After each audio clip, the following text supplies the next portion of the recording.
Hi, so this is my narrated presentation. My name is Clark Estrada for COVID-19 coronavirus. Um, Also my critical assignment. So, I'm gonna share most of the symptoms, what to do if you experience them. You can see on here. Just call your physician. They'll identify the symptoms, and then they'll let you know, hey, go to the hospital. Hey, isolate yourself. And also let them know just where you've traveled, who you've been exposed with, who could have maybe exposed it to you, and stuff like that. So this started happening back in I think I heard about it in January. I would see like stuff on Facebook, but most of the stuff I saw, people were taking it as a joke.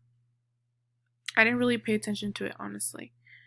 It's obviously it started getting really serious, but I wish I would have. Now, it started in Wuhan, China, and they can't really identify who started it, but it was in Wuhan, China.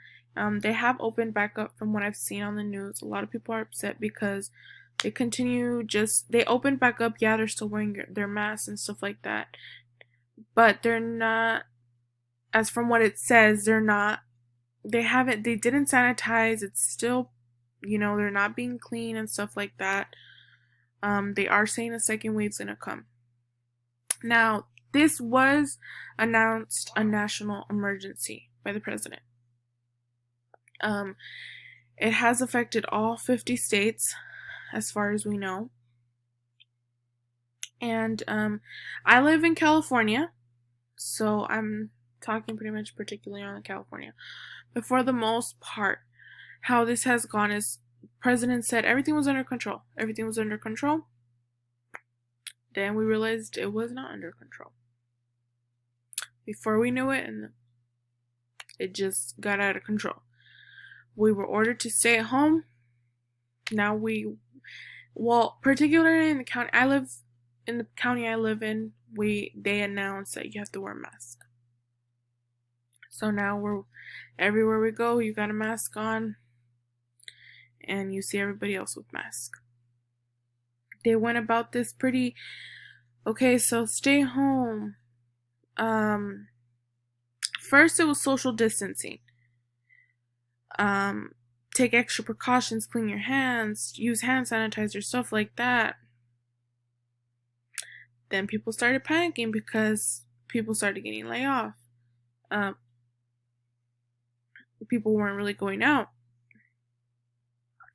Then we were ordered to stay home, just to go out for essentials. Then,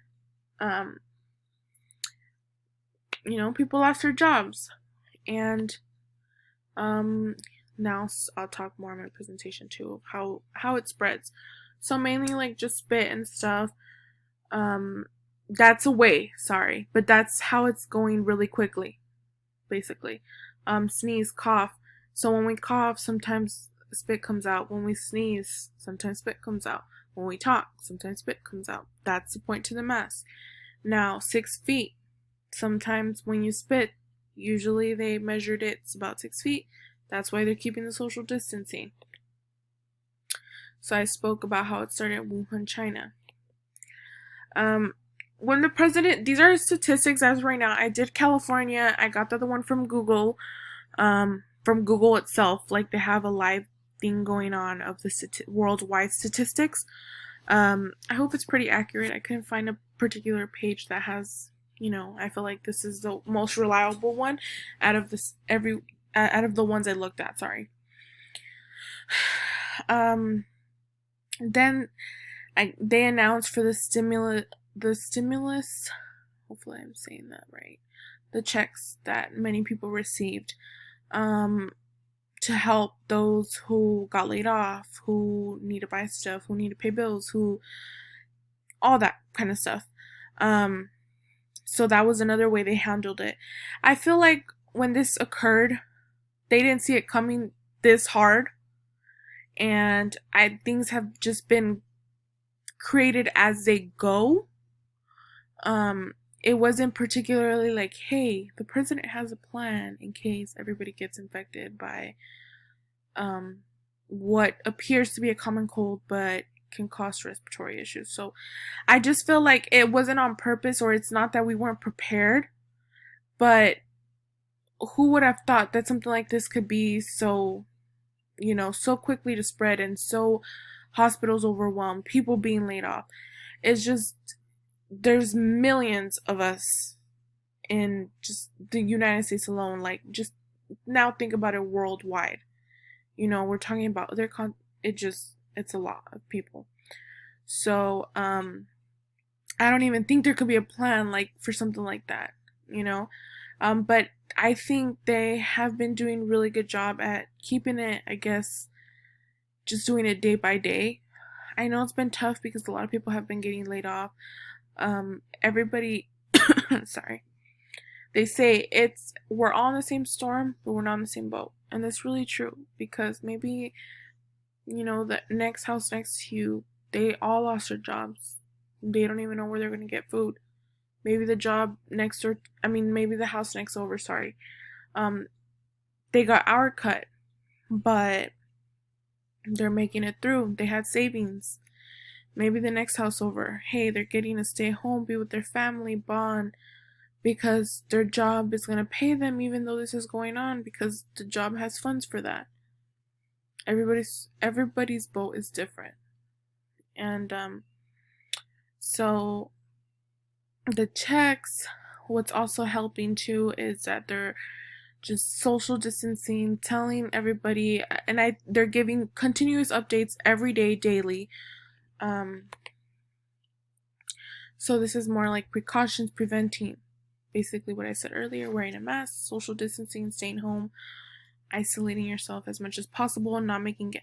And it was kind of like, okay, crowds less than 300, then crowds less than 10, then crowds less than 5, then no gatherings at all. It just, I know you could tell by those announcements that they were doing it day by day, day by day, day by day.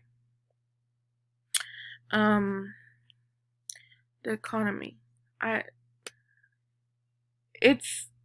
don't think, in this emergency plan, the amount of small businesses there is, I think I know they have talked about helping those small businesses. I'm not completely informed on what they're doing. But I know that they were talking about like loans or banks being lenient, stuff like that. There's, the gas, the water. A lot of companies are being really supportive within one another. But it is going to take a while before many people are able to get back on their feet. So, that's another thing.